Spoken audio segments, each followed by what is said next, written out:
स्वतंत्रता संग्राम 1857 में हुआ। भारत का प्रथम स्वतंत्रता संग्राम 1857 में हुआ। 1857 में भारत का प्रथम। हे प्रभु इस दास की इतनी तो सुन लीजिए। अरे इस बार तो मेरी नाव के आस पार कर दीजिए। मैं नहीं डरता किसी से, ना मौत से ना तूफान से। यार 3 बार फेल होने से कांपने लगी है रूह मेरी इस कष्टदायक इम्तिहान से। इस भयानक भूत को किसने किया आजाद था? वो साला आदमी था या शैतान की औलाद था?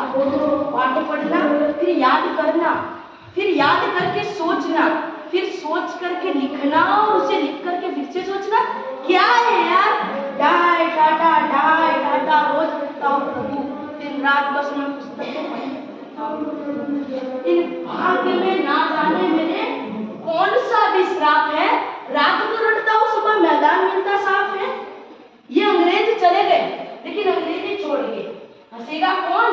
कि मुझ जैसा भोला वाला मासूम छात्र। हर शब्द की स्पेलिंग सताती है मुझे और समझ नहीं आता फाइसोलॉजी को साइकोलॉजी कैसे कहते हैं। गणित के अतिरिक्त और मुझे कुछ बाता नहीं, गणित के अतिरिक्त और मुझे कुछ बाता नहीं। सच बताओ तो मुझे गुना बात करना तक आता नहीं। एक सब्जेक्ट, एक विषय भगवान को पाना सहज है, सरल है, संभव है, लेकिन इतिहास को याद करना असंभव। कौन कब पैदा हुआ, कौन कब लड़ा मरा, कब उसके बच्चे पैदा होकर लड़ मरे। सालों उनकी लड़ मरने पे हमें क्यों रुलाते हो? हाँ कुछ तो कर रहा था ना। 3 बारी बच्चे थे, 3 भाई कैसे आप करें? एक पिछले साल, पिछले के उसमें एक पर्ची बनाई, उसमें लिखा पानीपत का पहला युद्ध इस साल में, दूसरा युद्ध इस साल में, तीसरा युद्ध इस साल में। ले गया एग्जाम हॉल में, लिख रहा था। मैम ने देखा, बोले चीटिंग करो, पट 3 मार। अरे मैं कैसे समझाऊं उन्हें? वो चीटिंग नहीं थी, वो तो संकटग्रस्त निर्पराध छात्र की पाठकाली दुविधा का लिखा। जब चीटिंग छीन ली थी तो कुछ तो कर रहा था, कुछ तो लिख रहा था। मैंने भी लिख दिया। पूछा कि पानीपत का युद्ध कब और किसके बीच हुआ? मैंने बोला पानीपत का युद्ध जर्मनी और जापान के बीच हुआ सावन के महीने। बोलते हैं हिटलर कौन थे? अरे हिटलर तो गांधी जी के छेने थे, बचपन में उनके साथ गिल्ली डंडा खेलते थे। हो गया टीचर पागल मेरी कॉपी को देख बच्चे में उड़ाने बस यही है। फेल किया मुझे दूसरी बार, तीसरी बार है सब्जेक्ट जियोग्राफी हो गया। इसको हिस्ट्री का चाचा करो, फूफा करो, पड़ोसी करो, भतीजा करो, कुछ भी करो। जियोग्राफी मुझे कुछ कम नहीं है। पूछते हैं पृथ्वी गोल क्यों है? क्यों है पृथ्वी गोल? साला हमें क्या पता, हम दूरबीन लेके बैठे हैं क्या? लेकिन इसका भी जवाब हमारे पास है। हमने बोला मास्टर जी गोल है तो थोड़ी पूरी पापड़ गोल है, गोल लड्डू गोल, मुंह भी हमारा गोल, इसलिए मास्टर ने पृथ्वी भी गोल। मास्टर जी बोले वाह बेटा, जब तुम्हारे लिए पृथ्वी गोल है तो हमारा नंबर भी गोल है।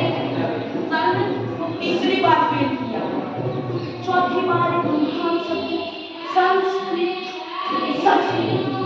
कितने धातु कितने रूप में कैसे याद करें? बालक को बालक भी लिखा जा सकता है, लेकिन नहीं बालक ये इतना जरूरी है। ऐसा क्यों है यार? अरे क्यों हम जैसे बोले वाले स्टूडेंट के साथ ऐसा करते हो? इसकी भी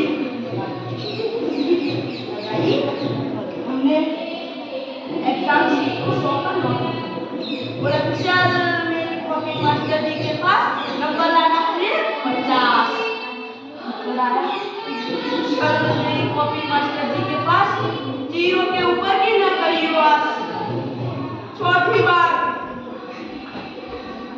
साले ने चौथी बार फेल किया।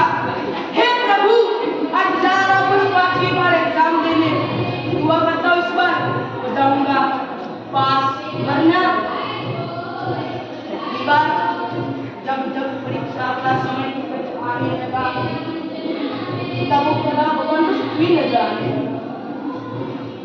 जा रहा हूँ बस 5वीं बार एग्जाम देने, दुआ करता हूँ इस बार हो जाऊंगा पास, वरना अगली बार चलता हूँ। युवाओं में याद रखते हैं।